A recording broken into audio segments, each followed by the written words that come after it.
नहीं यार, वो कभी when it comes to this kind of a thing, you should take it seriously. After all, for a short time, no, it's not.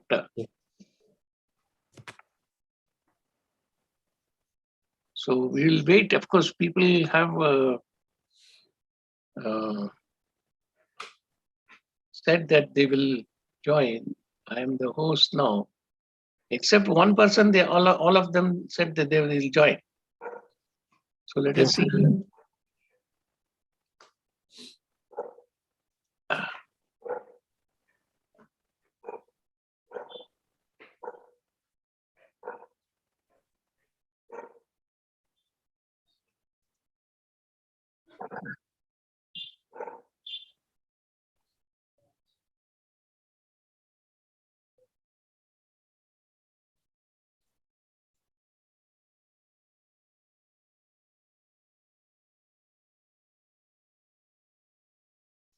Did you see that case study which was sent to you? Sir, I just read through it. Okay, because what we will do is we will finish the this portion as early as possible, and then we will start looking at that particular because problems are quite unique, especially in the healthcare, but the unique everywhere for that matter. So however much you study in theory, it will, unless you look at some practical situations, you will only then you will understand what really is there in this. Okay. So today I'll start as and when people join, of course, because otherwise we'll lose on time. It is basically purchasing and supply management.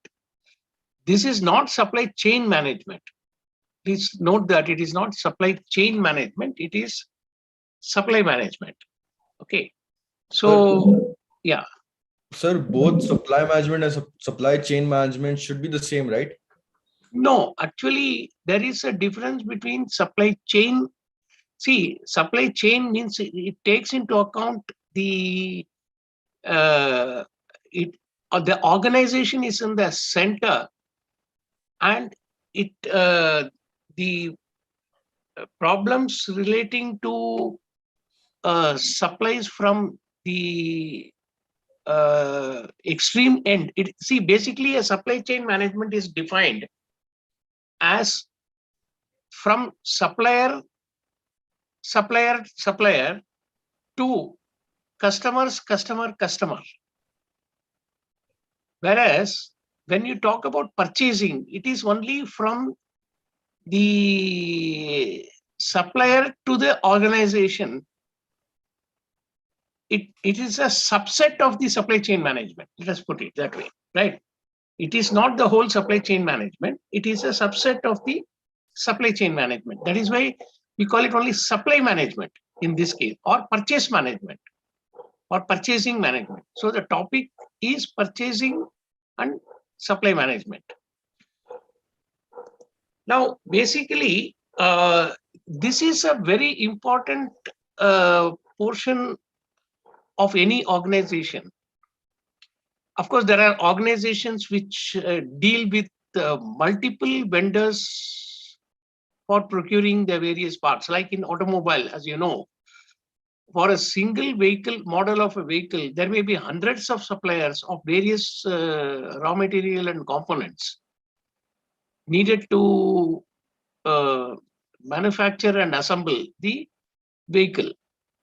Similarly, in a hospital, there are many things which the organization needs to purchase on a regular basis to ensure that the operations go on smoothly. If there is any shortage of any particular item, you will not be able to complete the job. And in case of services, it may mean sometimes very drastic, like in this COVID situation, the biggest problem we had was the oxygen supply, right? Especially in the north, Delhi and other places where having acute, the government went out of the way and then started directing the oxygen supplies to the various hospitals. But in normal courses, of course, they have their own agencies from where they get this medical oxygen, and so things go smoothly.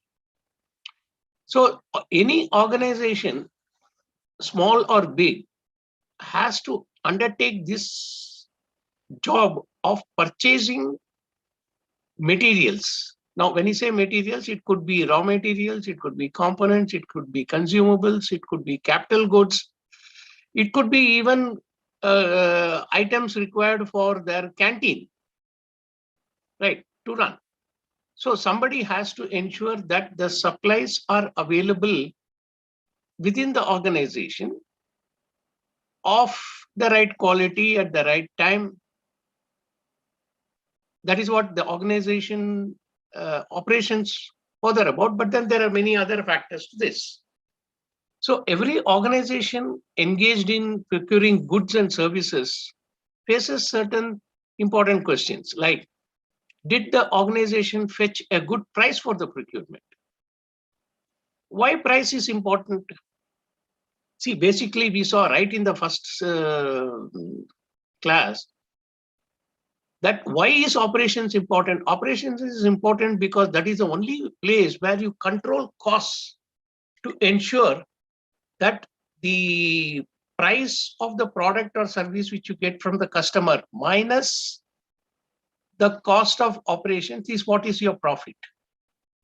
Price cannot be controlled in many cases because it is regulated by the market or regulated by a government in case of certain commodities, or by the competition or whatever.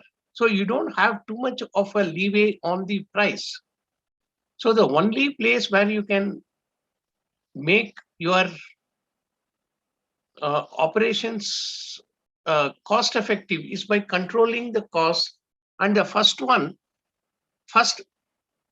stage of control is the materials itself. And that comes from the procurement, how efficient the effective and efficient the purchasing department, you can say, is. Okay, and usually about 40% of the goods form the purchase, the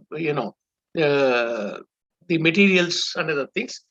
Maybe another 40% is all the labor, electricity, water, overheads, and other things. Typically, that is how it happens in products. So on the other 40%, again, you can only by use of efficient resources, you inside the organization, you control the cost.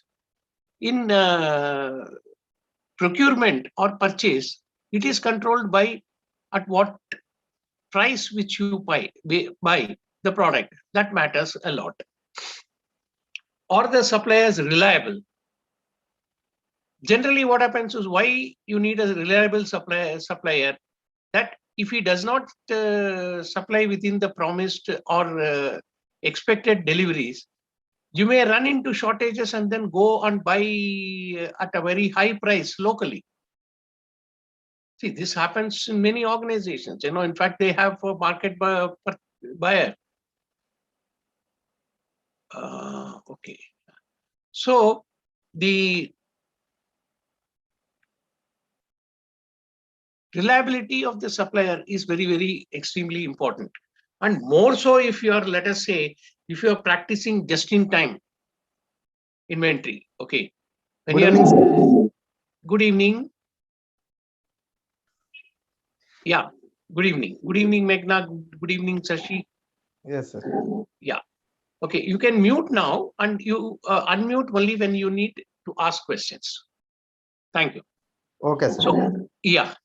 Will they deliver good quality at the right time? That is important.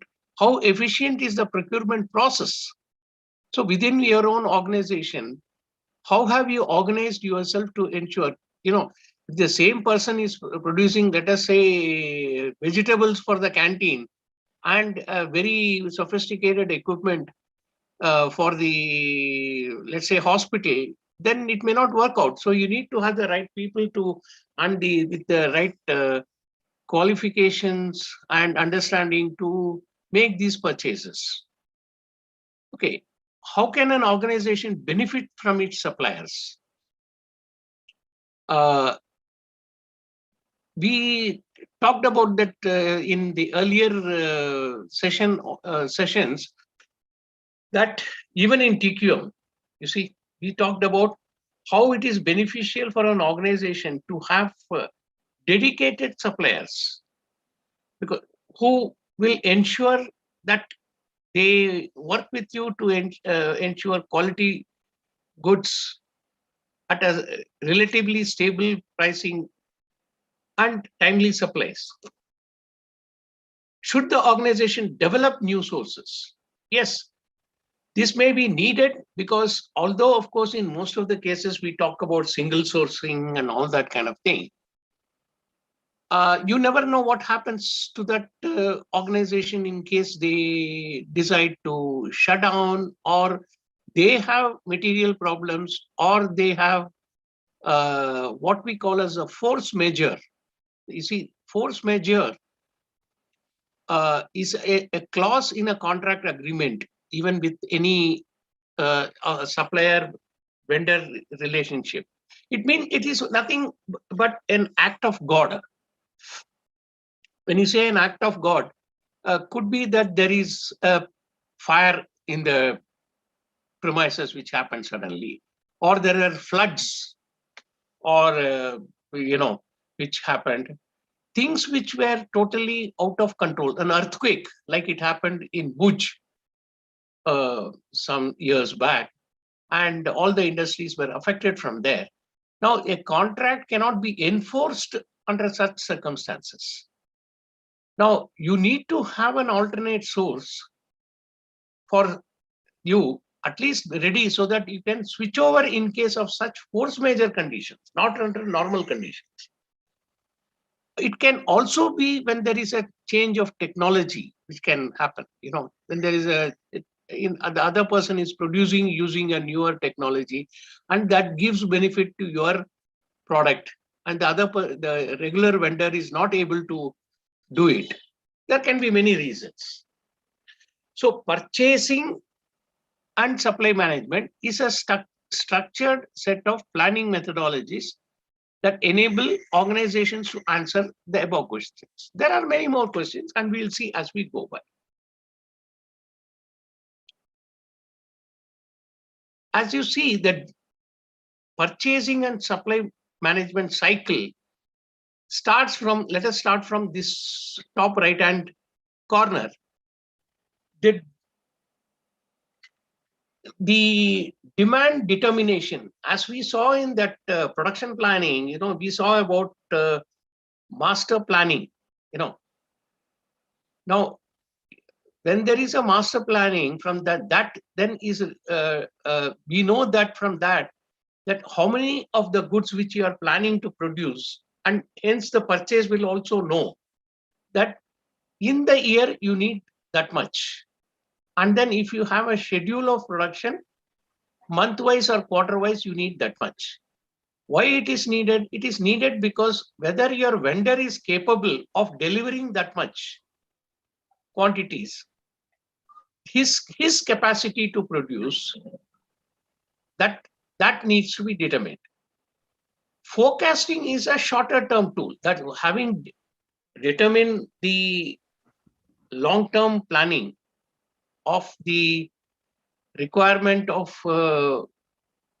materials, parts, consumables, etc., and knowing that your vendor is capable of delivering those quantities.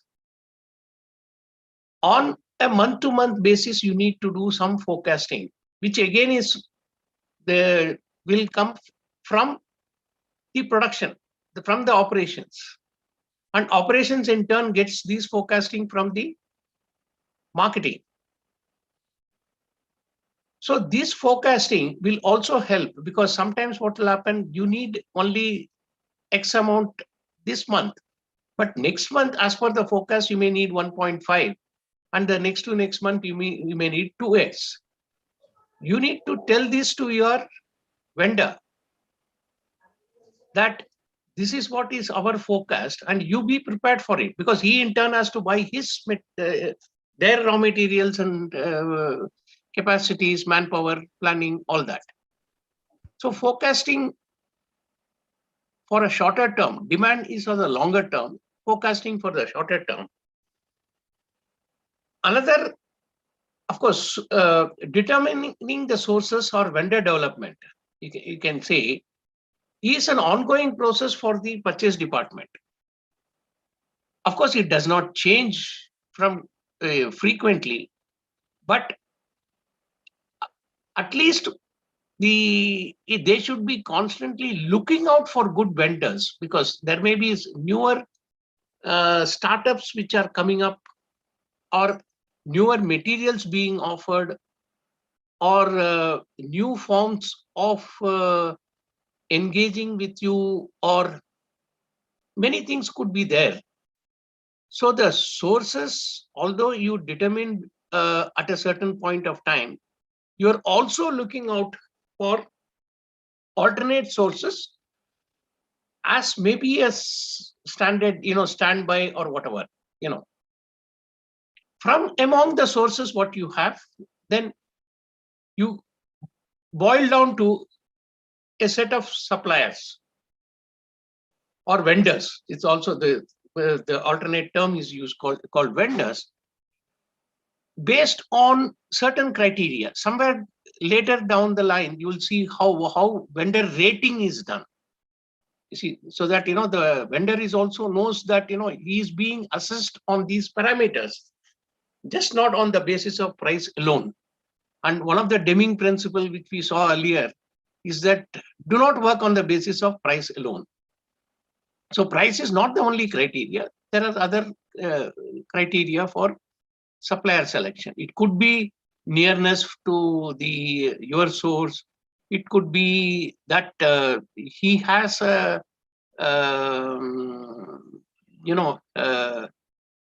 a certain advantage or a patented process or something which could is different from what anybody else could supply. There could be many reasons. Now, having selected the suppliers, there has to be negotiations. See, nobody can do without negotiation. You see, negotiation is a two-way process.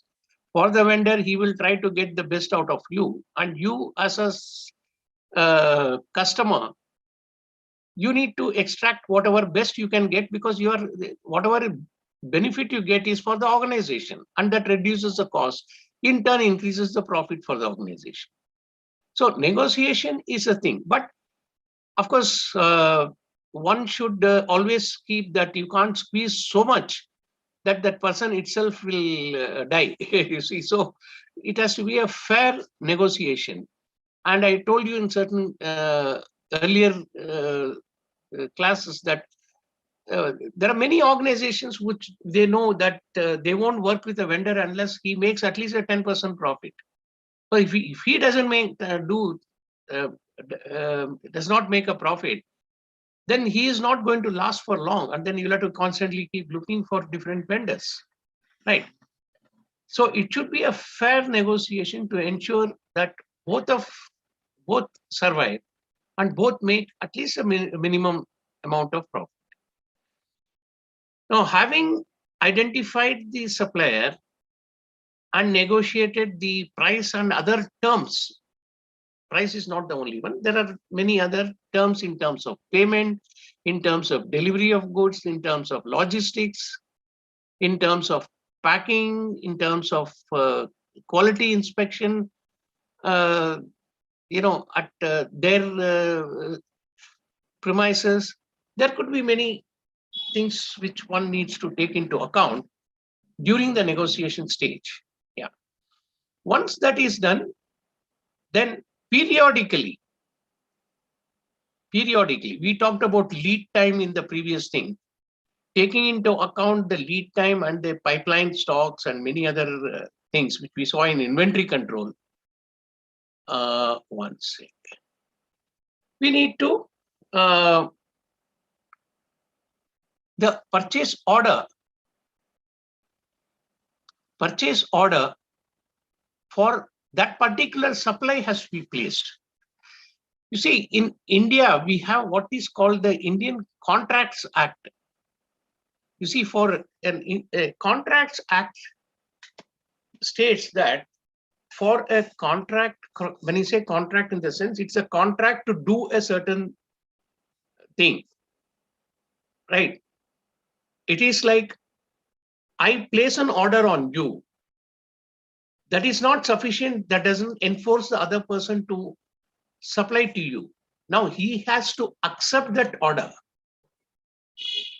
And there has to be a consideration, which usually is the price and other terms of the purchase order, which the other party accepts. Then it becomes a binding contract for anything. So when you place a purchase order, there is also a process whereby the vendor has to accept it in whatever format, which sometimes is called as an order acceptance. And there is a format which the vendor may follow, or you need to acknowledge, you need to have a clear acknowledgement saying that, yes, he has accepted your terms and he has accepted to supply these goods within this time in these with these terms and price and payment terms. Okay, so this whole thing comes under this purchase order processing. Now, having placed a purchase order, now imagine, like we were talking about the automobile manufacturer, or in the case of hospitals. Now there are hundreds of parts. There are hundreds of vendors who are across, not only in the place where you are there, but across the country. There may be imports coming from various other places also. So you need to keep track of this order monitoring. Very interestingly, just last week, I was talking to one of the ladies who is developing, lady who is from Ahmedabad, who is developing a software for tracking school bus. And she is going to use or modify that software for tracking supplies from vendors to the organization. Now, how important it is, you'll know only when you're in the hot seat. Suddenly, the production fellow will say that my production schedule has changed. And he will say the purchase, I need this urgently. I need this by next week, I need this. Now, then you go on frantically trying to find out whether your order is there being processed. Mind you, this is not one item, there are hundreds of items. And unless you know at what stages they are in, see, it is like the simple, our Amazon tracking, like at least when you place an order in Amazon, and they keep telling you where it is, it is there in Gurgaon warehouse, it has now come to the Nagpur warehouse, it has come to Bangalore, So I get to know where it is. And now I can expect that once it has come to Bangalore, next day by morning, it will be there at my place. Now, such kind of tracking, of course, they are able to do it because they have created a system. Now, do you have a system like that? Ideally, you should. So that, the moment I open, and if there is a UI on my desktop to say, where are all the materials and how much of materials of that is there from what vendor? And when is it expected to reach my premises? I will have a comfortable sleep. Correct. So order monitoring is an important process in the purchasing function. Now, once the goods arrive at your premises, it is just not sufficient that you can directly take it for production, because you do not know whether the goods are the right goods of the right specification, of the right quality. Correct. Now, this is needed not only to ensure that you give the correct supply to the production, but also that this is needed for you to tell the accounts department that now you can pay this guy's invoice. Generally, that is what happens, that there is an inward goods receipt. It is called a goods receipt note or GRN in most of the parlance, that is prepared. And in the goods receipt note, again, there will be a stage of inspection and accepting that material. And that is compared with the invoice by the finance and or accounts department. And when the two match together, then they start the process of making the payment to the vendor. Now, this completes the entire cycle of purchase. Now, having done that, you need to keep maintaining records. See, the payment is processed and whatever is the agreed terms, 30 days, 45 days, or whatever it is, if the payment is done to the vendor. And this completes one cycle. Now, like this, there are many cycles for the same vendor. And there are many vendors across the length and breadth of the country and abroad. So it's a very, it has to run smoothly, and for which you need to organize this entire process. And that is why you need a purchasing and supply management function. Having done all this, you maintain the records, and most important is relationship with the vendor. The first line contact for a company and a vendor is the purchase department guy or the purchase officer. I have been running a B2B product for almost 30 plus years. Although I may not have met most of them because they're in various places all over the country. Sometimes we meet and sometimes we don't, and they also keep changing. But we do keep in touch with him by telephone, emails, right? And chats now, whatever, so that you are, it is not necessarily that you should be only professional, but it is better to have certain working professional relationship between the vendor and this one. Because in case when there is an urgency, there is always a thing that you can call up. Like my vendor, suppose is Anshad, let us say. So I know him a bit and all the Anshad, see, this is something important. I had ordered only 150, but I need, I need 200. I want it urgently. Can you just ensure that you process and send it? That can happen only when you have some relationship. Then he will say, anyway, kuch bhi, he can even say some jugaad karke hum bana denge, So he will go out of the way only to that. Otherwise, he will say, you place the purchase order for the remaining 50. I can tell him that I'll tell him orally, you start the process. It may take me 2-3 days to do this process. At least let us not lose that time. This can happen only when you have a relationship, and good vendor relationships are very important in this function. Now, there are what are called as the 10 R's of purchasing. We have talked about all this, but then we'll go again into this. The success of any manufacturing activity is largely dependent on the procurement of raw materials. And when you say raw materials, it means raw materials, consumables, supplies, packing material, name any, anything which subcontracted material. Yeah. Shivam, can you please? Sir, I'm asking the. Shivam, can you please mute? Okay, sir. I have a doubt. Yeah. Okay. Right. Tell me. Sir, the GRN, whom the GRN has to fill? The GRN. Who's GRN? filling the GRN? No, the goods receipt note is made by the company. See, the moment, depending upon the size of your organization, there may be a department for inward goods. See, inward goods are kept till it doesn't go to the stores immediately. When the materials come into the company, into the organization's premises, the fact that certain material has come, there will be a serialized note which is called a goods receipt note. It only says that we have received this note based on the reference to the purchase order of that company. See, you have placed a purchase order, the party has sent you the goods based on his delivery note and invoice, and you have received the material. When you have received the material, you don't take it to the stores immediately. So you put it in the invoice goods. First, you make a GRN or a goods receipt note connecting the your purchase order, because your reference is your purchase order, right? So once you do that, then there is an inward inspection which takes place usually, which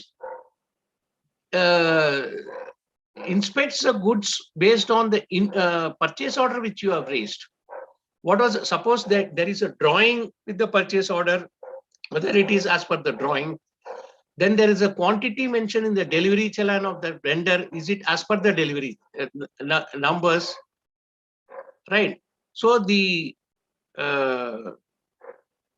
quality of what you desire and the quantity of what the other person has delivered is checked, and once it is accepted, then you accept the goods receipt, by putting maybe a stamp or whatever it is on the goods receipt note, and then it goes to the stores, and stores inverts this as our material. In most So, sir, organizations, basically, yeah. Sir, basically we are checking the supply and the demand. What we have demanded and what the customer has. Correct. The another thing is that the organization does not show it is in their inventory, the goods, till it is accepted by their inward quality. Till then, the goods is Firstly, I think, sir, firstly it comes to the receiving store. receiving when you may call it receiving stores, but it is still inward goods. Yes, See, yes. it is not taken into your stock. See, at a certain point of time, let us say on the 31st March of some year, some materials arrived, Yes, but it has not been inspected. That will not show in your inventory. Yes, yes. Correct. That's what I'm trying to say. It is not your inventory unless it is accepted by your inward quality. So Yes, that is why there is a difference between goods receipt note and then the getting into your stores.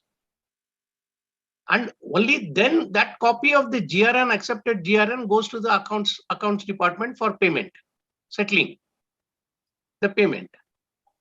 So this is the process which usually most organizations follow. And as I said, the raw materials of the right quality, in the right quantity, from the right source, at the right time, and at the right price. These are the first 5 important requirements for purchasing. And the other 5 are the right contractual terms. See, the contractual terms can mean a lot of things. See, that is where the negotiation we talked about will require.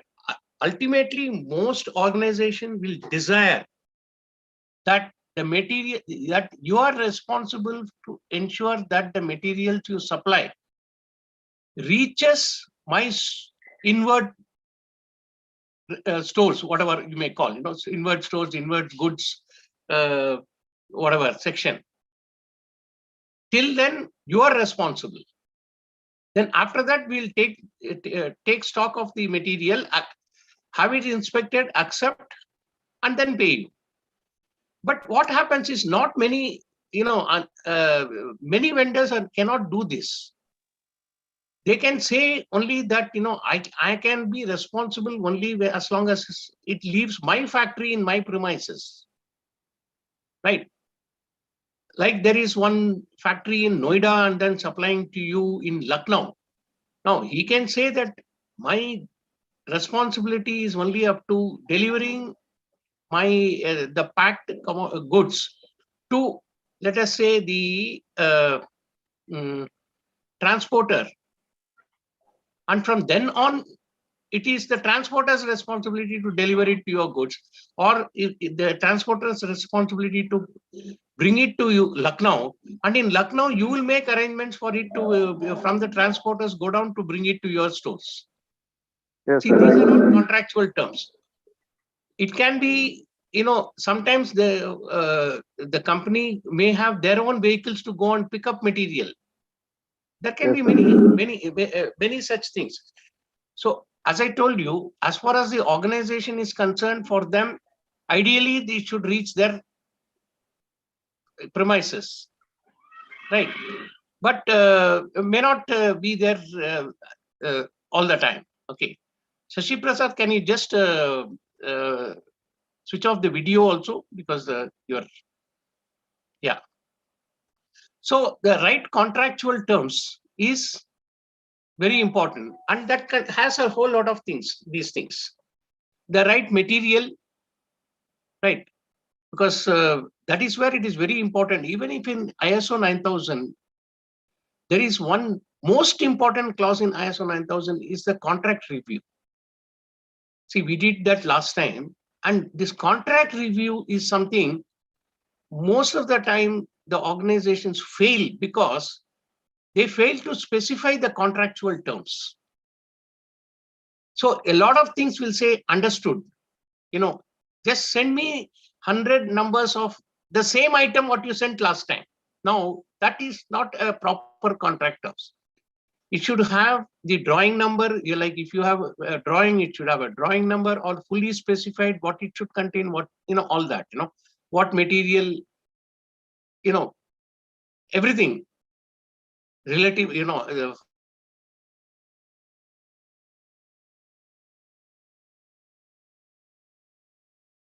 place, as I said, from where it is delivered, right mode of transportation.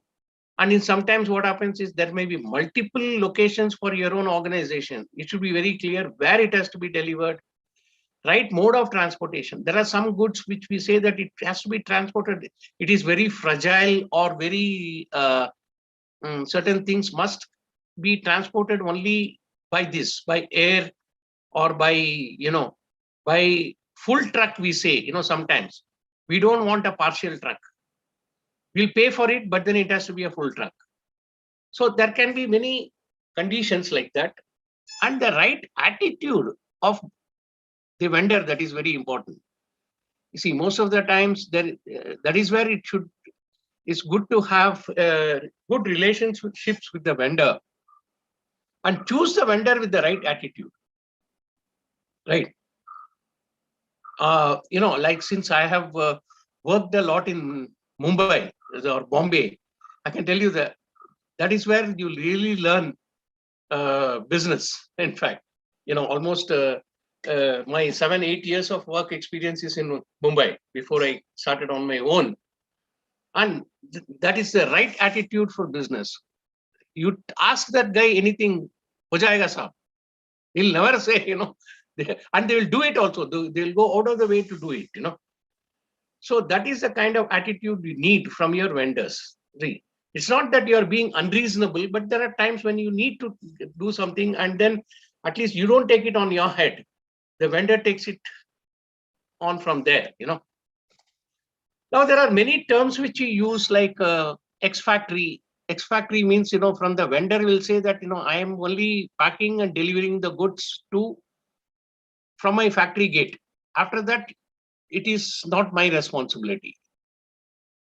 Or it could be, packing and forwarding is also sometimes it says I'm giving you the goods, but you have to ensure that it is packed properly and forwarded. Free on board, FOB actually means free on board. This usually happens in imports. When you are importing, invariably the pricing and terms, what they will say is free on board the port of, let's say, some port in whichever country. From there, it is the ship, and the further handling is not their responsibility. So I only say up to that, my cost is there. After that, it is all your cost. FOR means free on road, free on rail, or it could be FOR destination also. That means it comes up to your town, and not when you say FOR, say Lucknow. It will come up to Lucknow, but then from from the agent's place, you will have to ensure to take delivery, make arrangements by local transport or whatever it is. And most important is the insurance. Who takes the insurance and who will claim in case of damage or lost in transit or whatever it is. So these terms are very important, and more so in the contractual terms. After this, of course, comes the payment terms. Most important in this contractual terms are the payment terms. There are some people who may even ask for an advance. If it means that there are certain material or something which are made specifically for you, the vendor may even ask for a 25% advance or a 50% advance. Commonly available goods, obviously nobody will pay an advance, but then he will say yes, 30 days from the date of receipt of goods. Usually that's what the most common terms are, 30 or 45 days from the date of receipt of goods at our end. Right. So these are common terms which are there in the payment terms. Of course, today now most payments are done online. So unlike the earlier days, we you used to get a check or a DD or something, and you need the money urgently. You discount the check from the bank. All that, those kind of things are not there any longer. Which used to be there. Well, as I said, the purchasing function has undergone a lot of changes, especially in the last decade, I can say, the last decade, because of many changes in the way of thinking of organization.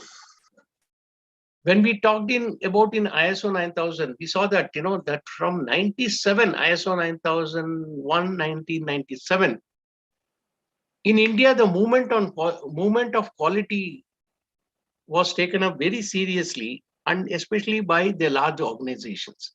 And that brought in a lot of change in thinking.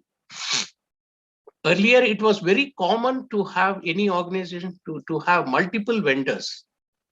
And for the same part, in fact, when that happens, it is that you can imagine that if you are to, when it comes to a reliability of the product which is being offered by you, and you have 100, let us say, parts, and for each part you have 3 sources.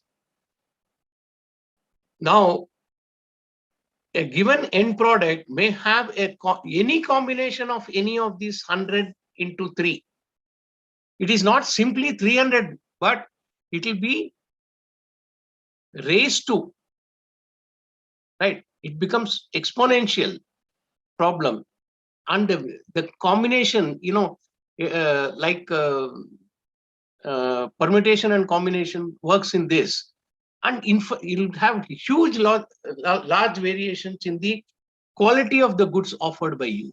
People understood this very clearly, that this cannot happen. Whereas if you all these 100 parts, if you have only one supplier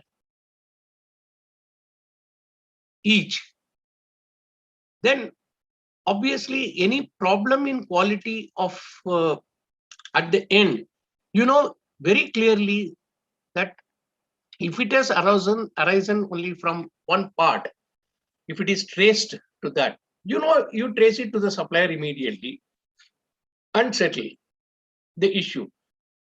You may have seen recently or many times that so many cars have been called back. If you have heard, this is something which you are seeing because of some issues with the oil filter or something like that, Now, it is possible, actually, the cars being called back doesn't mean that they are going to replace you with a new car. No, they're not. They're only asking you to come to your dealers or premises. They will see that if this is the batch of manufacture, and then in that batch, the part which is being used sent by this supplier was found to have possibly a long-term defect, then that part will be replaced free of cost and you can go. That is possible because there is a traceability of which part and which vendor has supplied that part, and that has gone into this vehicle. So having understood all this, there is a shift in the quality management methods. That is what happened from detection and correction to prevention and elimination. The cost structure changes. Earlier, it was that you are beating down the vendor to the bare minimum if it was a highly competitive product, and or you're paying a very high price if there was only one or two vendors available. Today, using the supply chain concept, you are able to determine the cost structure of the items which you are buying, and you can negotiate with the cost structure. And also, when there are changes in the input material of the vendor, you can arrive at a consensus as to how do you deal with this. Here again, you don't move from purchase order to purchase order, but on a certain long-term contract based on some agreed method of calculating cost, which keeps, which makes sure that even the customer, even way back in 19, when the oil crisis which happened, the prices of certain commodities went up 4 times, and then it was highly volatile. The prices of steel, the prices of copper, many things, and the wide ranging fluctuations. I remember we used to have what is called as a price variation clause in our purchase agreements, sales agreements, and purchase agreements, which clearly says that there is a formula. It is like any metal is directly linked to the London Metal Exchange. So you know that when it is linked to that, any variation in that over, let us say, agreed 5% plus or minus will not bother. But if it is more than that in a certain period, then we will agree to a higher price based on a certain formula. No, these kind of things can be arrived at, which is mutually beneficial. Quick response requirements need to create lean organizations. Today, of course, everybody is talking about lean management, just-in-time inventory, all that, So you can do that only if you take your vendor into confidence. Okay. In case of new product development, you work with your vendor to ensure that he in turn develops the component or a part or a material as per your requirement. Now, there was a small study which was done. Here it says financial performance of companies by ICACA in so-and-so year, and 565 companies were studied during this period. And the raw material component of the total. Now, if you see that raw material component comes to as much as about 50 to 60%. So when we talked earlier, of course, it again depends upon the how much of technology goes into a particular product. Like in case of our components, where there is a high capital requirement to produce. In fact, for us, it is the raw material cost should not go more than 35 to 40%. It sends an alarm signal. In process industries, like let us say you're making coffee and chocolate and other things, this raw material content can go even right up to 60, 70 to 80%. So because there it is mass produced and produced 24/7. So the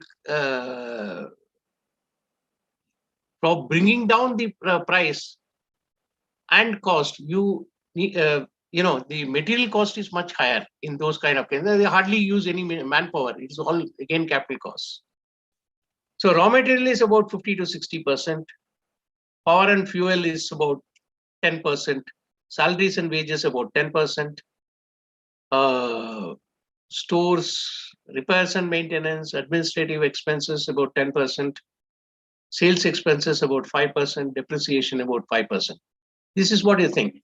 This is just to show that you have the raw materials forms a very big portion of the any manufactured product. Now, as I told you, there is a great shift in thinking in the last 20 plus years, last decade or so, from multiple vendors to single supplier with high quality. Aim being is to get high and consistent quality. When you say high, we saw that even in ISO 9000, quality means consistent quality. Longer lead times to short lead times.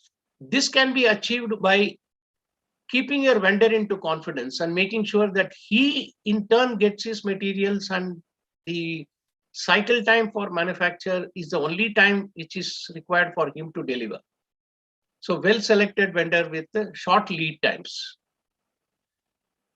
Long distance from customers to getting your from customer to having facilities nearer to your own place. You see, most big organizations in automobile, they have at least a sub-assembly place or something nearer to your destination, to finishing and giving it.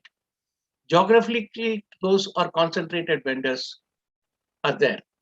Short-term contract to long-term contract with doesn't mean that you give an open order for the year. It is actually purchase orders are sent, but at least you have a contract that in the year you will place so and so. That could be an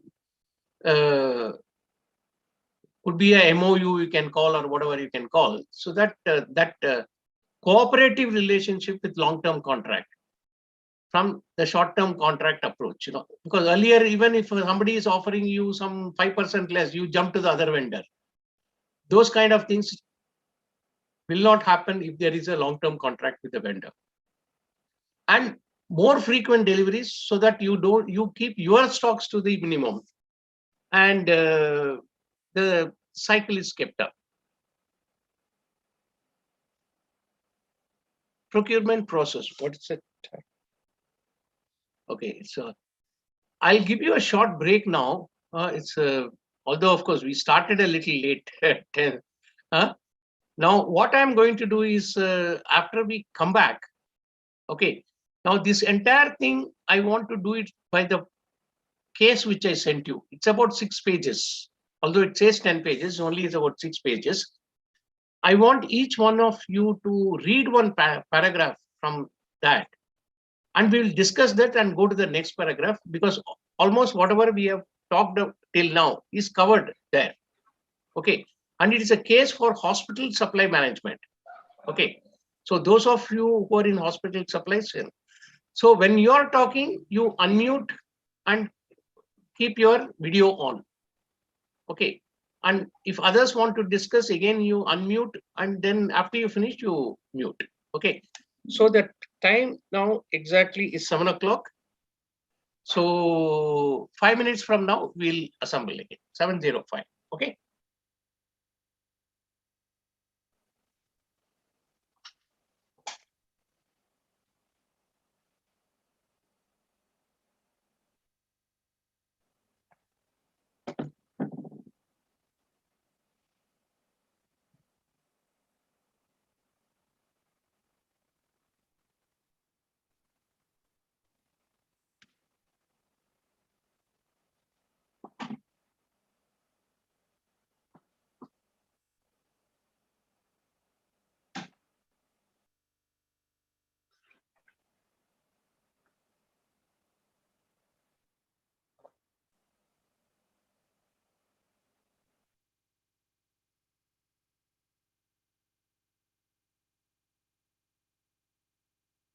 Tapan,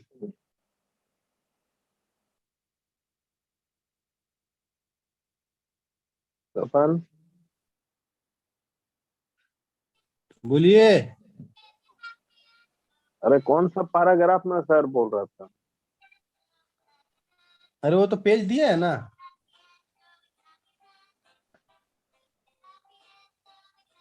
hello हाँ वो तो भेजे है ना।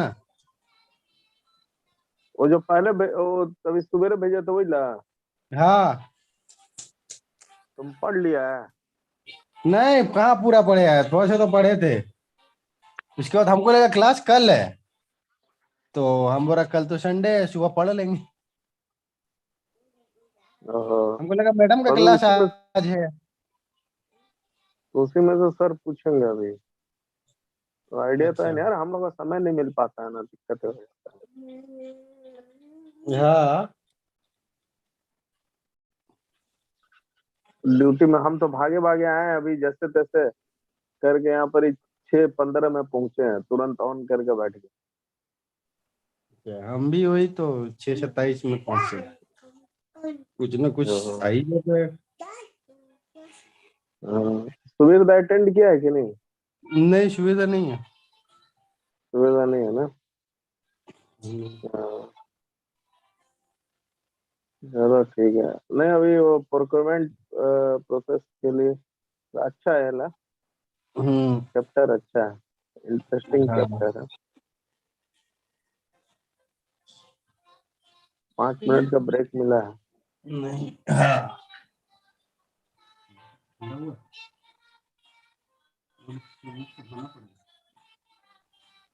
ठीक। ठीक है।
Hello.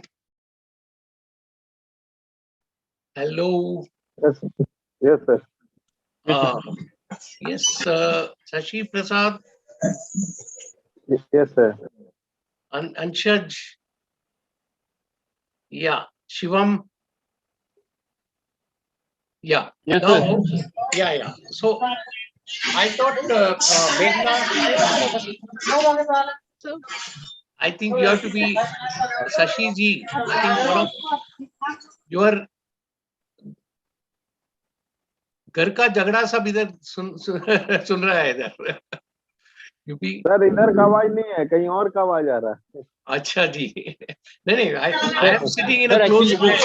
actually, I am in the plant, sir. Oh, you're in the plant. Okay. That is why I said you keep muted, and whenever you need to speak, only then you switch on and then switch off immediately. Okay. Yes, sir. Okay, sir. Right. Now I just maybe I'll start with Anshaj. Can you just read the introduction?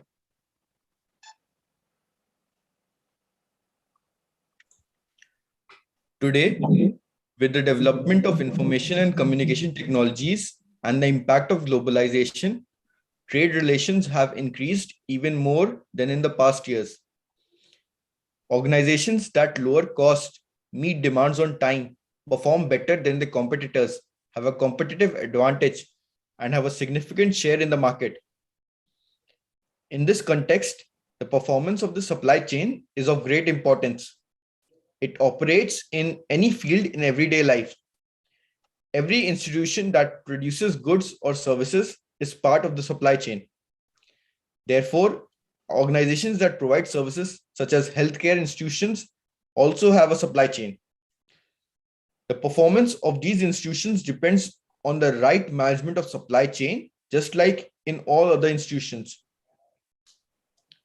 The most important issue that affects the performance of the supply chain is the understanding of the nature of demand. Yeah, each product Each product has has a different supply chain. Healthcare institutions also have to supply a variety of materials with very different characteristics, such as medicines, medical supplies, such as cotton, syringes, bandages, non-medical supplies, such as sheets, laundry, stationery, refrigerators, medical equipment, and vehicles. The procurement activity of these materials should also be carried out without disruption.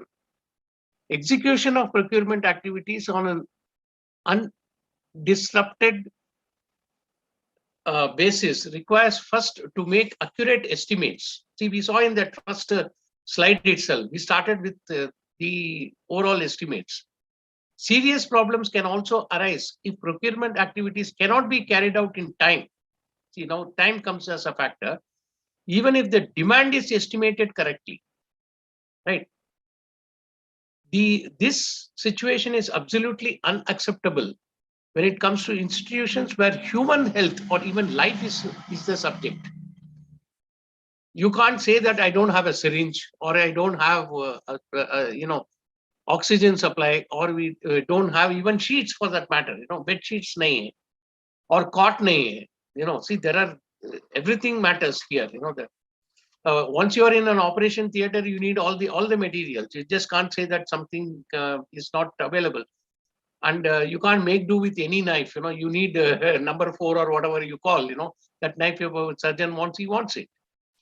So this situation is absolutely unacceptable. And when it comes to institutions where human health or even life is the subject, therefore, when compared to other institutions, logistics activities of health institutions differ in the procurement process. Here it's a matter of life and death, so you have to get it somehow. It's even if it is not already available as planned. Purchasing, which is defined as the right supply of right goods at the right time, at the right cost. We have seen that. Of course, there are other 6 R's also. Also requires the right management of outsourcers, in other words, the suppliers. See, here he has used the word outsourcers. In fact, later on somewhere you will find that we use this word BPO. BPO is nothing but business process outsourcing. Usually that happens in services, but it can be any process for that matter. It can be a subassembly of certain parts done somewhere else and then brought in here with your material or with their own material. So there are any of this can be there. Okay, this situation is absolutely then a right cost. The right management of outsources. That's why I use the word outsources. So in this context, procurement management can be defined as a process of planning, organizing, conducting, directing, and controlling, and evaluating procurement activities to achieve organization goals. Procurement, of course, any management is planning, organizing, development, directing, and control. The PODC is the basis of any management. This also in purchasing management, it is the same processes are there. Besides the purchasing process, the procurement is related to the need to identify and interpret requirements, to investigate potential suppliers, to select the appropriate source, to agree on the details of the order or contract with the suppliers, to deliver the product or service and to make payments to the suppliers. As I said, this whole completes the cycle of purchase. Following the completion, why payments to the supplier is important? In fact, that is why the payment to the suppliers is the responsibility of the purchase department, not the finance department. In common practice, it happens, the purchase will say, no, it is no longer our this thing. But what happens is then your relationship with the company will not be established. So one person has to take charge of the whole cycle, even if it needs be for the purchase fellow to go to the finance and then tell him to release the payment to this particular supplier. So the purchase department or the person who is in purchase dealing with that should take the full responsibility. Okay, following the completion of the procurement activity, the material must be kept in compliance with the nature of the material, distributed in time, properly used and maintained, and in another narrative must be used efficiently. In this context, material management, which is defined as the storage and movement of material within the institution, is the continuation of the procurement activity. After procurement, it is a materials management and should be evaluated together with the procurement activity. In this study, procurement and purchasing management are emphasized, and the town/village hospital, day hospitals, general hospitals, private field hospitals, and education and research hospitals were expressed as health institutions or healthcare institutions and hospitals. Now,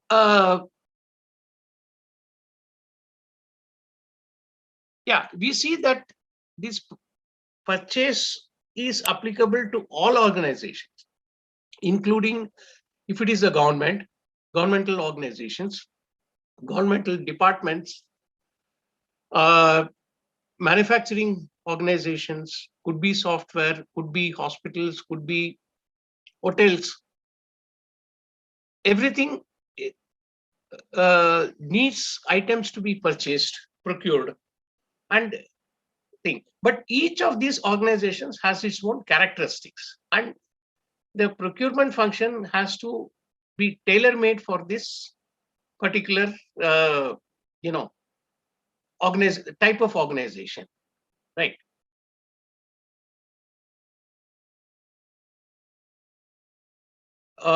Characteristics in case of healthcare organizations are complex organizations that operate in a very dynamic environment. This is one place where you do not know the demand. You see, unlike in many other places, in a healthcare industry, you do not know when exactly the demand has to come. Like in case of a pandemic, suddenly, now we have had first wave, we have had the second wave, we have had the third wave. The third wave was very short and it's almost dying down. But just today I was reading the news saying that there is likely to be one more variation, which is maybe more severe. We do not know when it will happen, but for a hospital, it is always a nightmare, when it is going to come and how is it going to come? Are we equipped to that? What kind of drugs we will need if that variation comes? It's a constant process. How many people we are able to cater? Is there any other special requirements that is needed to handle this particular variant? So healthcare, the complexity is due to the presence of a large variety of diseases that may occur in different forms in each patient, and the use of different treatment methods, and the existence of a large number of co-workers with much emphasis on division of labor, specialization, and professionalization. Each activity significantly affects each unit, even each individual. The success of the tasks of the experts and professionals depends on the fact that the staff and support staff and the assistant service professionals perform their duty correctly and accurately. In other words, doctors and nurses' performance depends doctors and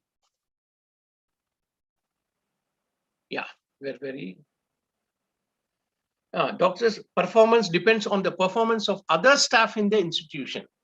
The person who treats is also human, so the cost of mistake is very big. Besides these, education and research activities are human-centered and costly. Okay.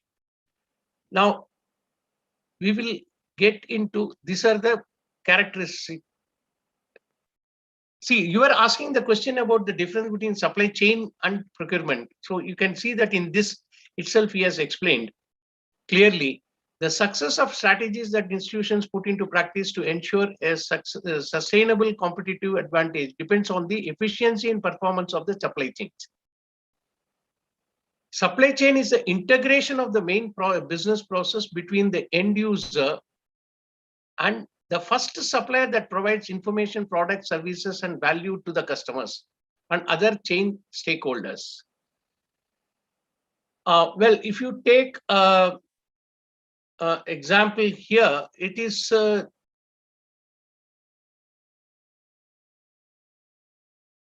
item, let us say in a hospital, which is supplied by a distributor. Now, for you, it is not just that this distributor is the supplier. The manufacturer of that particular drug or something is also in the supply chain.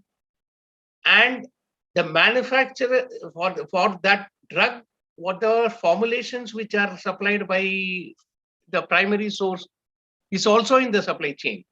But as far as the purchase activity is concerned, only the distributor is the person with whom you are talking. So that is the difference between the supply chain and the purchase. In purchase, you are dealing with only the immediate organization which is dealing with you. But in supply chain, you go backward at least twice, thrice till the basic material is concerned. Because unless the basic formulation, basic drug is of the right quality, then the manufacturing of the drug and the process and the method of packing is correct. And then comes the wholesaler and then the retail, the distributor or something, and then comes to you. Okay. This integration is a strategic choice for every enterprise. It's a process of managing suppliers and customers in order to provide higher value added to a lower cost. In this context, the supply chain must be effectively managed for a successful and sustainable health service. Right. So that is, as I said, is the difference between the thing. In the health sector, combination of different services, irregularities in the arrival of patients complaining of numerous and various diseases, the urgent and irrefutable nature of the patients require that hospitals are always ready for use in terms of personnel, equipment, and materials. It is not possible to compensate for defects caused by material shortage. In addition, research has shown that the most important factors that prevent doctors and nurses from working efficiently are the lack of tools, materials, and equipment. This is from a study. Same thing goes in other manufacturing organizations. But the fact is that in there, at least you can stop a process temporarily for some time till you get the right tool. But you can't do that in a medical setup. You can't tell in an operation theater that I don't have this tool, I'll get it to you within half an hour and continue the operation. No, you cannot do that. You can do that in a process, but you can't do it in medical. Therefore, supply chain management is of great importance in healthcare institutions. Okay, so here it talks about the supply chain. That is to understand the difference between supply chain and purchasing. Purchasing management in healthcare institutions. Purchasing is, in simple terms, the provision of a product or service for a certain price in every retail. In terms of business, purchasing is the management of an enterprise, external resources, the execution and maintenance of the enterprise's main and supporting activities, the provision of all goods and services required for maintenance and administration, and provision of information under optimal condition. All these goods to be procured for use in the organization. That is a purchasing activity. The purchasing activity varies according to the activity area, the scale, and the product and service characteristics of the operator. Why it varies? Because it again depends upon, if you saw the materials management when we were talking about, there was a ABC analysis we talked about, correct? In materials management, we talked about ABC analysis. We also talked about one more type of analysis, which is called the VED analysis. What is VED? Vital, essential, desirable. Typically for a healthcare setup, probably this will work better than the ABC analysis. Because certain things which may be of very low cost may be very vital for the healthcare delivery. Whereas, let us say, canteen supplies in a hospital may not be very vital. After all, if for making certain type of food, 1 or 2 ingredients are missing, you can still do it, right? It is not a matter of life and death. Whereas the availability of a particular type of scissors or tool or a drug is very vital to the operation for the servicing of a patient. Okay, so the classification here could be different from normal classification which a person could use in a manufacturing or any other type of organization. Okay, so that is one thing which comes out. So here he says, suppose typically in a medical setup, a hospital setup, the basic purchasing groups formed according to the product diversity can be classified as, because some studies have been done based on many hospitals, classified as medical products, laboratory equipment, and hospital equipment, because the type of expertise needed for you to locate equipment is different from what you need to get drugs. Maybe you need a guy with a pharma background to get drugs, but you need a person with an engineering background to get equipment.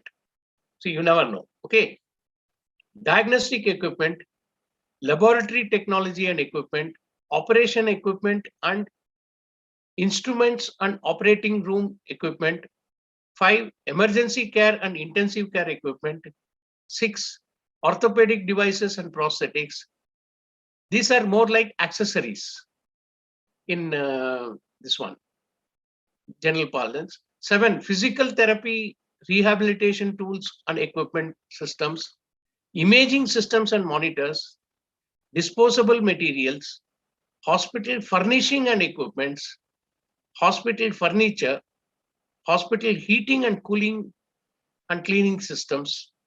In fact, hospital cleaning itself is a huge job, very big job. And I know a company which is dealing, is about 100 crore turnover company, is dealing with only hospital cleaning systems. So you can imagine, the kind of setup that is needed in hospital cleaning. So hospital laundry, ironing, and kitchen equipment, and so on. So there can be many other classifications also, but certain of the classifications has been brought up. So you cannot treat one person to handle all this. At least he must have, at least in whatever domain is there, he must have a domain expertise to handle that type of purchase. Maybe you don't need 13 different types of people, but at least 3 to 4 who get the expertise to deal with those materials are needed. The lack of materials needed by the healthcare institution can create problems that cannot be compensated. That's a thing. So institutional purchasing activities are framed within defined procurement policies and procedures. That, of course, each organization develops its own policies and procedures for various departments, and so it has to frame such policies even for purchasing. Usually, purchasing is an activity which can go astray a lot in everywhere. On a lighter vein, if you see what happens in governments, that when they purchase, let us say, defense equipment, or when they purchase many other things. You have heard of many scams, right? Which happen. All scams happen only in purchasing. I'll tell you with confidence of my and what I've seen here happens even in private organizations across private organizations. Most Lala organizations, just on the lighter vein, say that they have their own confident people in purchasing. In sales, you can put anybody. Because sales, you cannot do any this thing, here you can drive a salesperson to get the best price, do all that and all that.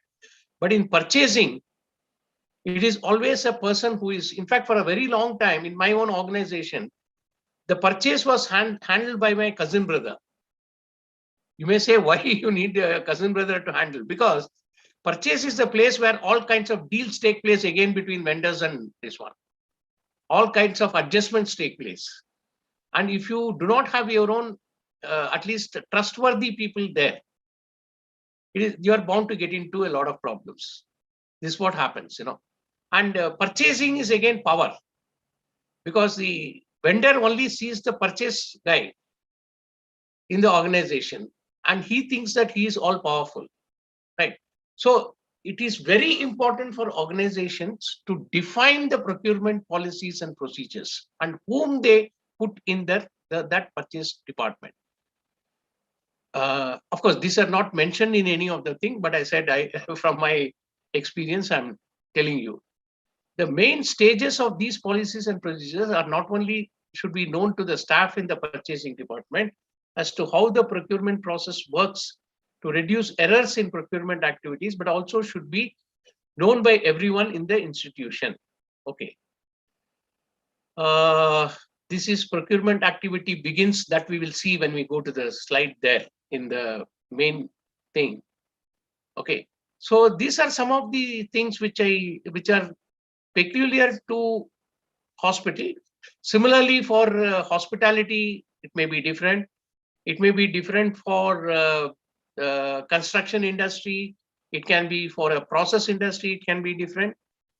For a software setup, it could be different again. So that's what it is. Now we'll get back to the main slide. Okay.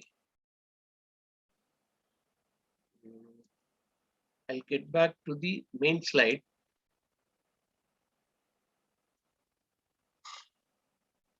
Yeah.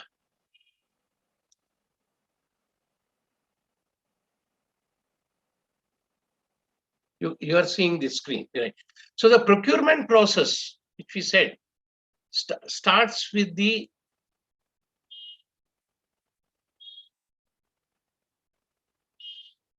needs identification.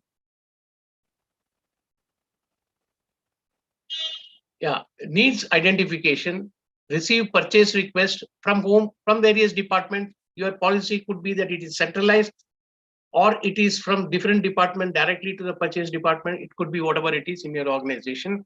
Estimate the order size, because what you require and what the vendor requires may be two different things. We talked about the economic order quantity. We talked about batch size and other things in there in materials management. The same thing applies here. Finalize the specifications. This is very, very important. You need to, as a purchase manager, you have to insist on detailed specification from your internal customer, who is, could be anybody, this is your organization asking for the material. Invariably, they will try to escape, but you have to insist. And in ISO 9000, as I said, contract review is the primary important. And specifications for materials required is very important. The user has to give you detailed specifications. Vendor selection, search for vendors, request for process, request for whatever, and quality, then negotiations, order placement, price fixation, delivery and payment terms, purchase order generation, order receipt, follow up with the vendor, ensure that he gives you a acknowledgement in whatever form, receipt of materials as per specification, This whole process is a lead time internally within the organization. Once you place the order, until the time the materials are shipped, it is the lead time of the vendor. Then once it reaches your setup, then there is an inverse goods inspection, acceptance or rejection, updating stocks in these stores. Sometimes there can be rejections. Once there it is rejection, then obviously it is not updated in your stock, right? So only the accepted ones get updated in your stock. Based on your accepted goods, it goes for payment authorization, performance rating, and vendor record updation, vendor rating. Supply management alternative, as I said, we talked about multiple sources, which was the earlier thing. Now we work on single sourcing based on mutual trust and dependability to obtain lower prices and several other benefits that are missed out in a multiple source model. A comparison in multiple sourcing, you're dealing with several suppliers for every item procured. And generally what happens is the vendors will fight between themselves, and there may be adjustments between them as to who will take. There can be cartels. See, the biggest problem in multiple sourcing is, I don't know whether you've heard the word called cartel. Anshaj, do you know what is a cartel? Sir, cartel. Cartel. C-A-R-T-E-L. Cartel. Yes, sir. Once I was watching a documentary about the Pablo Escobar. So cartel came into then. Yeah, uska matlab kya hai? Sir, it's like an organization composed of many individuals that deal with a specific. See, it is like this. Now, let us say oil exporting countries. Okay. Just to give you a very simple example, oil means petroleum, crude, exporting countries. If each were competing with each other, then one will try to undercut the other. Correct. But usually what will happen, they form a cartel. In the sense that if nobody supplies, how will you get? You won't get, the price will go up. Now the cartel can come together and fix up a certain common pricing, so that irrespective of whom you buy from, the price is fixed by the cartel. You'll be surprised to find that even dealers and distributors, although they compete with each other, they have understandings between themselves in the market. Especially when there are shortages, they form a cartel, and this is the price. So when you have multiple sourcings, one of the biggest dangers, it is not mentioned here. I'm saying that. Why I'm saying is this, I've seen it happen. They form cartels, and it is against, it works against you. Whereas when you have a single sourcing, you can negotiate with him. And now he is afraid to lose business, mind you. He's afraid to lose business. And so he will be more transparent with you. He'll be able to give you at a more reasonable price than when you're dealing in multiple sources. It works both ways, double-edged sword, multiple sourcing. Set up competitive situation among the suppliers when an item needs to be procured. Engage in price negotiations every time. Withhold information, obtain better prices, playing one against the other. That is what happens in multiple sourcing. Suppliers face uncertainty about the future. As a country, US was very great at doing this. US is a country where they have no loyalty to a vendor, whereas 100% opposite and thing is Japan on the other end. They believe in total trust and loyalty from the vendor. So obviously, they work once against the other. You never know. They are fair weather friends. They will be buying from you, and suddenly one day will say that we don't no longer need supply from you. So this should be avoided. This can be avoided only when you have a single sourcing. You will say that, why single sourcing? Then how will others do business? You are not the only car manufacturer. You are not the only unit which is making the car. You are not the only unit which is having, a hospital in town. You are not the only, you see, for everything, you're not the only school in town. You're not the only hotel in town. So each of them may have one or two vendors, others will have other vendors. So each of them, if they follow the single vendor approach, then it is more congenial and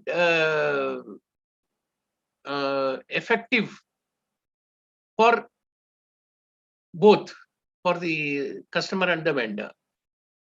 Whereas in a single sourcing, deal with only one supplier or sometimes two. It doesn't mean that single sourcing doesn't mean that only one. It can be one or two, but both working at tandem with the customer. Avoid engaging in any conflicts with the supplier. Engage in joint cost reduction exercises. In fact, throughout the early 2000s, I've seen that the main thing which was working based on quality was the customers used to give us targets on cost reduction based on your productivity increases. See, I think somewhere earlier I told that, we used to work on something like about 20% rejection, which finally came down to 93% yield to 99% yield. Now the customer, that was based on statistical process controls, based on ISO 9000 implementation, many other things.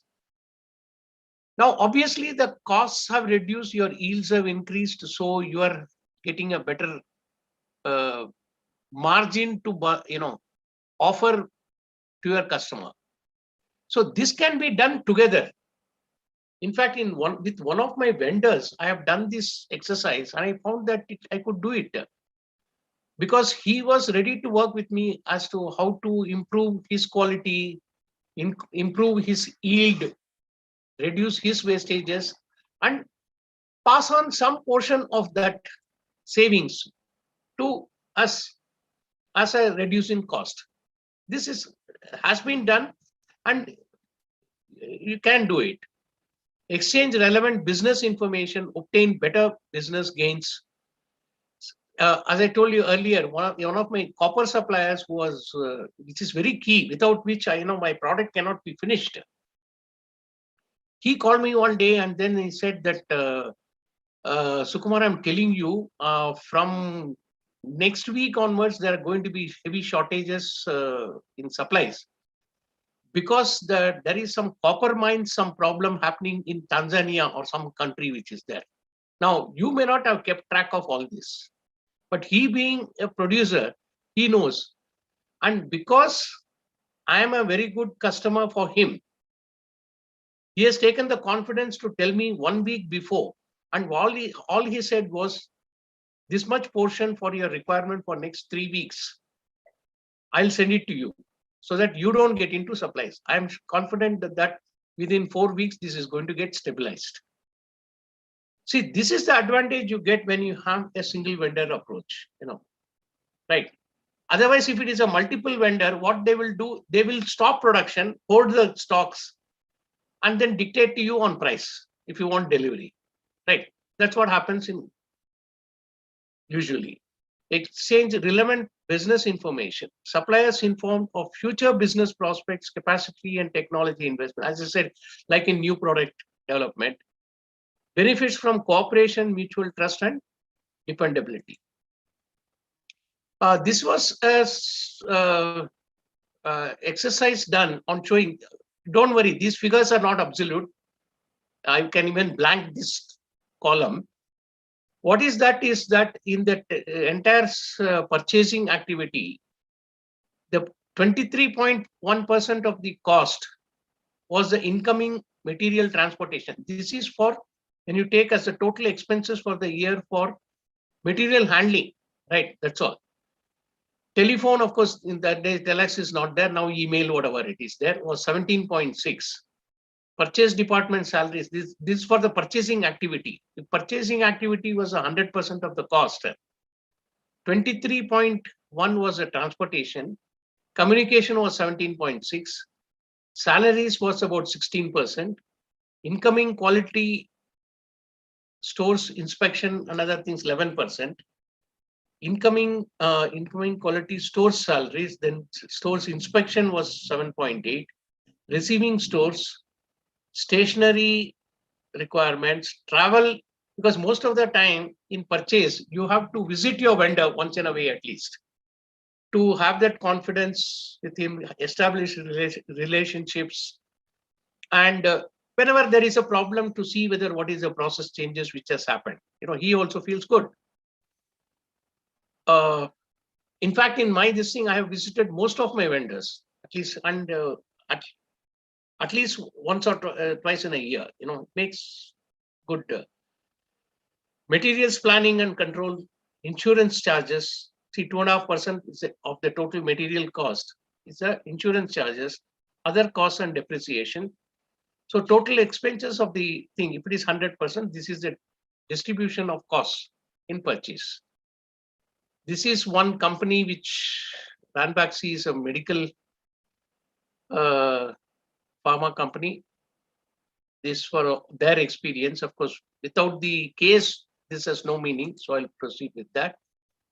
Stages in supplier development, initial screening of potential sources coming, all this. Anyway, we have discussed this in different ways earlier. This is an illustration in the case of buyers, sellers with some of the plants. This is a US. Okay. If you see, US doesn't bother about the suppliers. You see a Japanese, the number of contacts which they have. In fact, I think I told you that I worked for about a month in Japan. They used to call their suppliers as sister companies. Even the terminology used in Japanese is sister company. So that you can imagine the amount of respect and regard which they have for their supplier and the confidence. Okay. Then supplier certification programs. Now, this is a very evolved process that you need to understand the supplier's value, his financial capability, because if you he has to withstand his own operations and till the time as you make the payment to him, does he have enough resources to withstand? And does he have resources if in case you need to increase the order to him? Short term and long term. His own cost structure that you need to understand. His performance with you. His equipment capability. Because the same item can be made with different types of equipment. Right? Does he have the latest technology? What is the longevity of the equipment which he is using? This is very important. Or is it beaten down?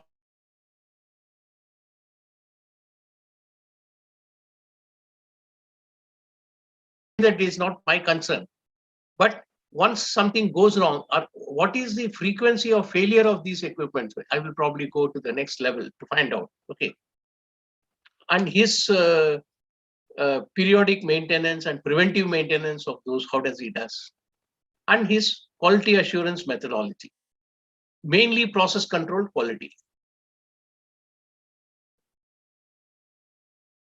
Then typically a vendor rating is done.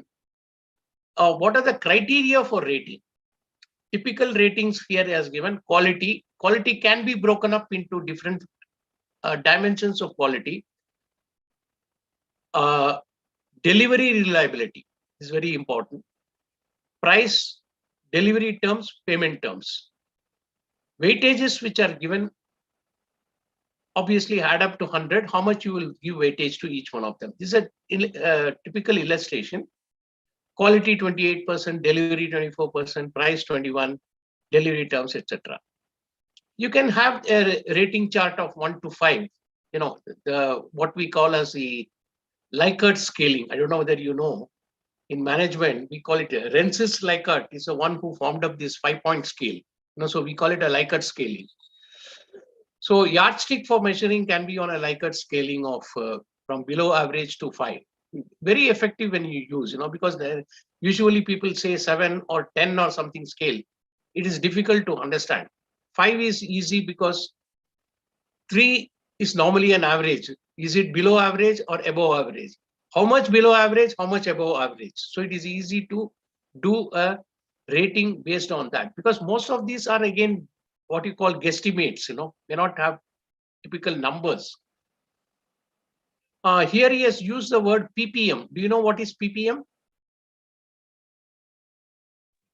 Parts per million. Yeah, parts per million. That is, out of million occurrences, let us say, how many occurrences have happened? That is one. It can be PPM is used for many parameters. Okay. So if it is lower than 1000 ppm, it is supposed to be good. That is in this particular characteristic or an item. These yardsticks, of course, you can establish and then rate the thing accordingly. Like payment terms, 60 days is very excellent. Somebody wants immediately, obviously it is not good for you. Okay, so you'll say delivery, as we talked about that free delivery, at stores, ideal. If everybody gives me free delivery at my stores, for instance, the Japanese work on free delivery at the customer stores. I've seen this happening. They don't have any other terms. It is the responsibility of the vendor to reach the material at his stores.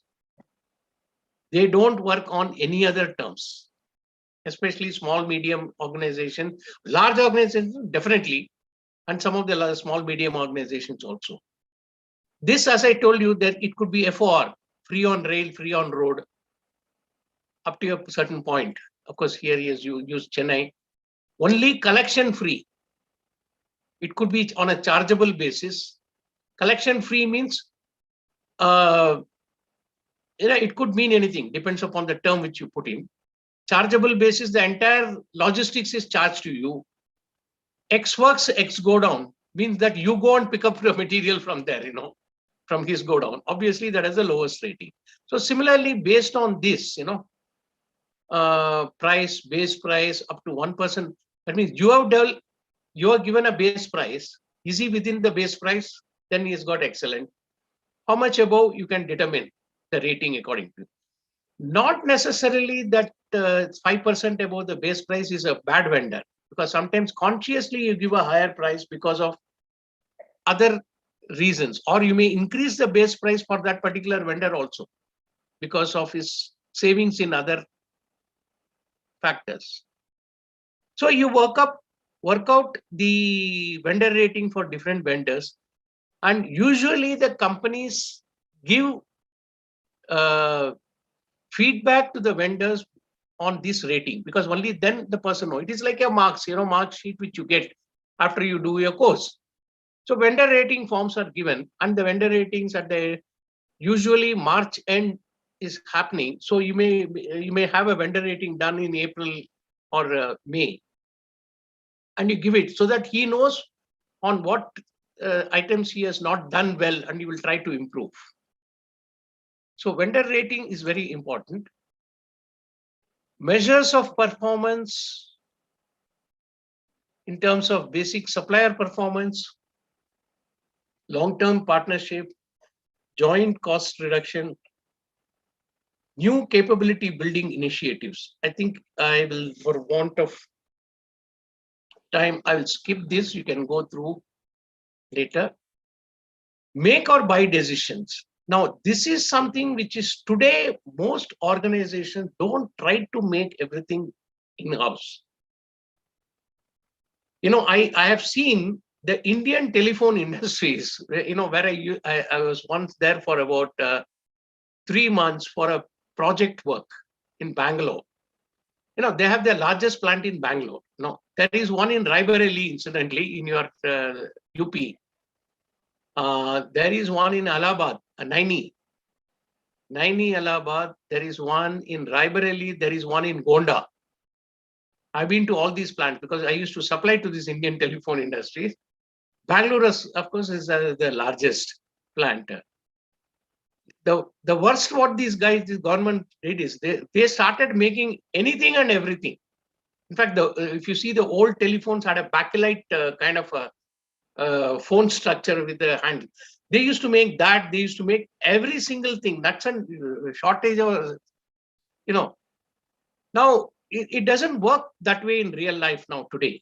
In fact, the entire thing comes, even rockets, ISRO doesn't make, they assemble the rockets.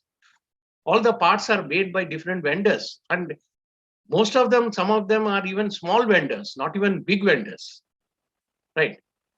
Only thing is you need to, when you outsource these things, you have to have a very tight control on the vendors. That's all that is needed. And that is the game of today. And obviously that is why India, ITA and all that, they have, I don't know whether it's still operating or closed down, or, anyway. So the BPO is outsourcing, that is outsourcing. He has used the word BPO, but it is any product outsourcing, you can say. Signals a tendency of organization to buy rather than make in-house their requirements.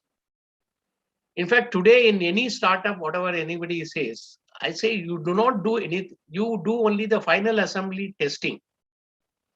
You ensure that you outsource whatever the components, parts, assemblies to experts who are in that particular field.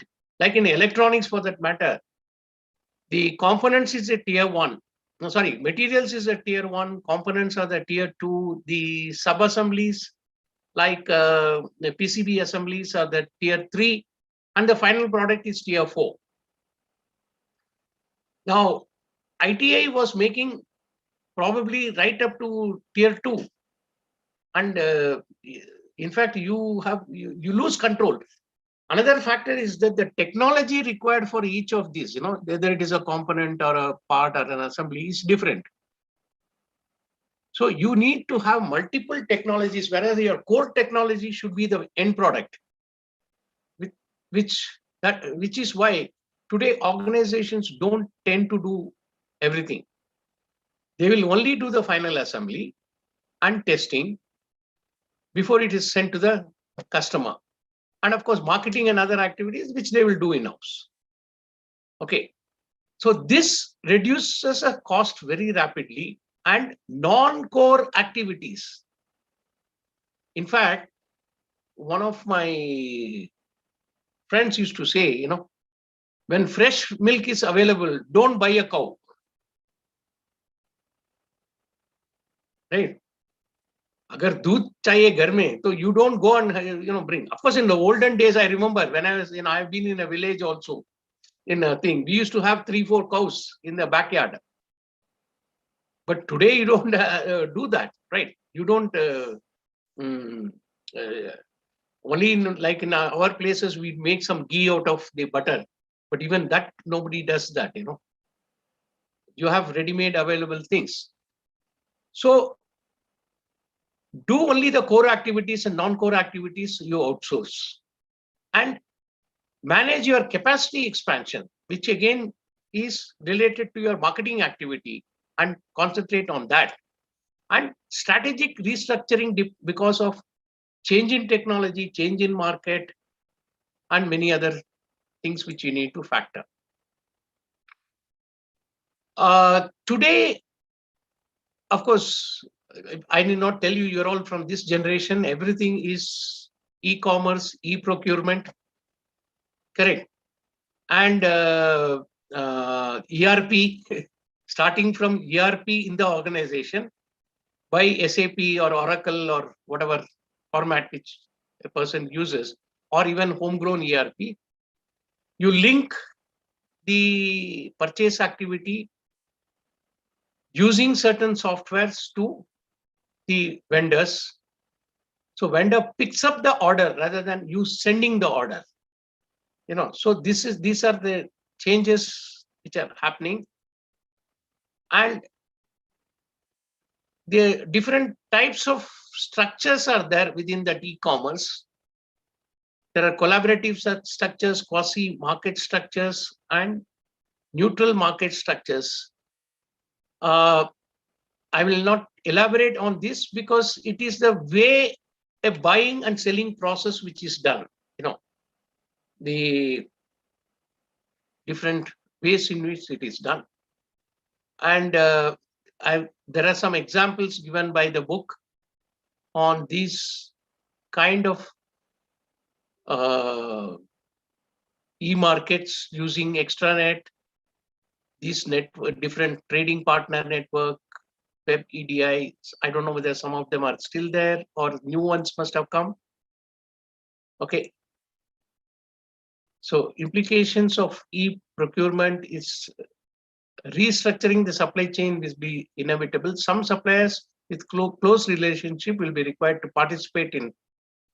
Of course, today I know in many organizations they send you only an email saying that this tender has opened, and you need to fill in those, and based on that they send you the order also electronically.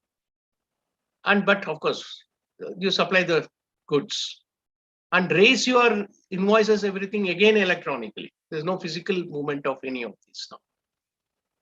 So summarizing the whole thing, we have seen that the role of purchasing and supply management has changed considerably.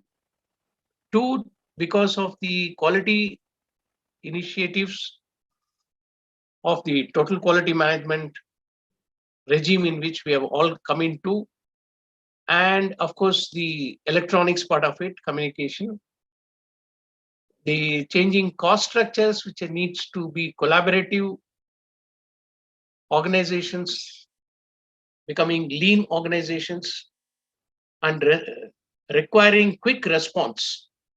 Imagine if in a normal course, our vaccines which we have got, nobody knew of COVID till at least February of last year, 2020, correct? No, although it's COVID-19, we got to know only by about March middle when the first lockdown came in.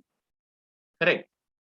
It was known to the world somewhere around, I think, again February only. Because I have myself been traveling a lot. I was in Pune, Lonavala, Pune, Bombay till February end. Not knowing that there is a virus which is going on, literally viral. But even if people knew, imagine the way a vaccine was developed, deployed, and 100 crore people out of 130 population has been vaccinated in this less than 2 years. Do you think such an achievement would be possible if the supply chain was not very effective? Apart from the product development, apart from the certifications and so many other things that are required. So you see that the quick response which is required today is much more than what we were used to in earlier days, when you used to give 100% advance for buying ambassador car and waiting for 3 months. Right? Things have come a long way, and today it is all about quick responses, lean organization, lowest cost.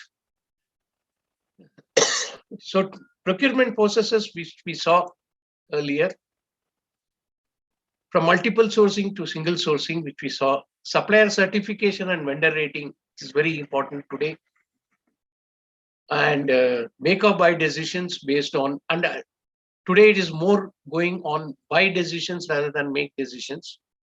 Nobody wants to set up their own shop for anything because specialized people are available. PCB assembly, or see, we talk about ESDM, that is electronic, system design and manufacturing. But then there are ESMs also. Don't do the design, but then do the assembly and give. Various combinations are there, very highly competitive vendors with contemporary technologies. So why do you need to make that? You don't need to do that. Capacity issues, etc. E-procurement offers several advantages. So today again we are going from paperless procurement and management. Okay, so that's, I think, sums up the chapter. So do you have any questions?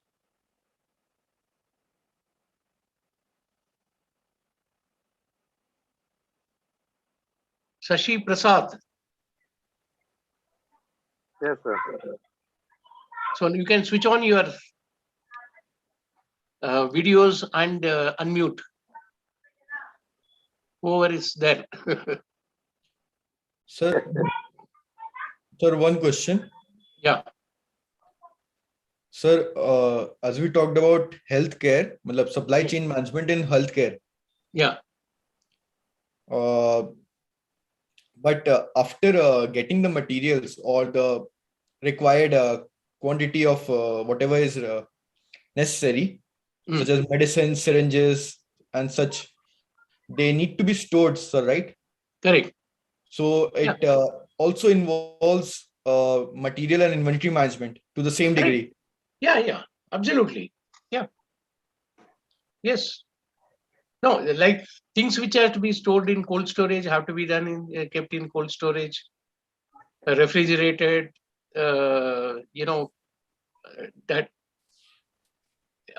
there is Rekha ji has come into the.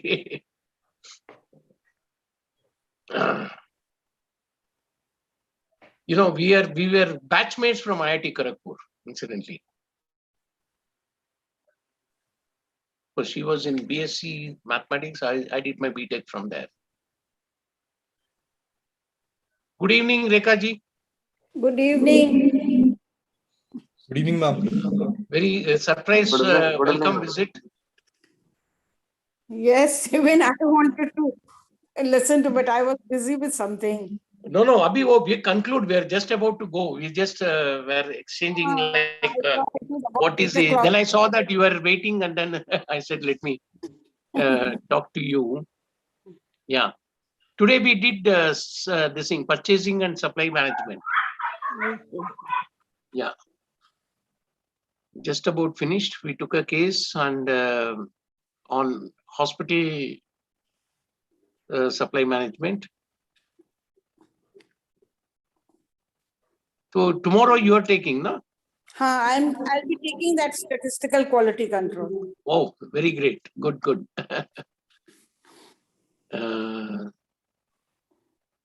I have done practically SQC. In fact, I started my quality from employing SQC in my unit, 95, 96, 97. I used the Indian Statistical Institute, Bangalore. Oh. See, their unit, I had taken a consultancy with them, and they guided us into SPC techniques. We used to, one of my suppliers, I was giving them CP, CPK along with the material, Yeah. And many of the processes had X-bar charts. Yes. Yeah. And we have used design of experiments for one of the processes to establish parameters. So anyway, I will, first tomorrow, as I told you, I'm not available in the evening. So I said, you can do it. Okay, Anshaj, Shashi Prasad, Swapan, I think we'll call it a day. Very interesting subject tomorrow. Yes. I have a this fat book on statistical process control. And I've practically done it. So my knowledge is theoretical. No, I have practically done it, madam. I use, as I said, we used to do CPCPK for our Okay. end product. Hmm. For Xerox, we used to supply. They used to insist on CPK for every single batch we produce. Oh. And today, of course, it is used very widely. I don't think there is any industry which doesn't do SPC. Hmm. Yeah, especially mass production. Okay. See you. Have a great day. Okay. Good night, sir. Good night. Good night. Yeah. Good night, everyone. Good night. Yeah. Good night, sir. Good night, sir. Good night.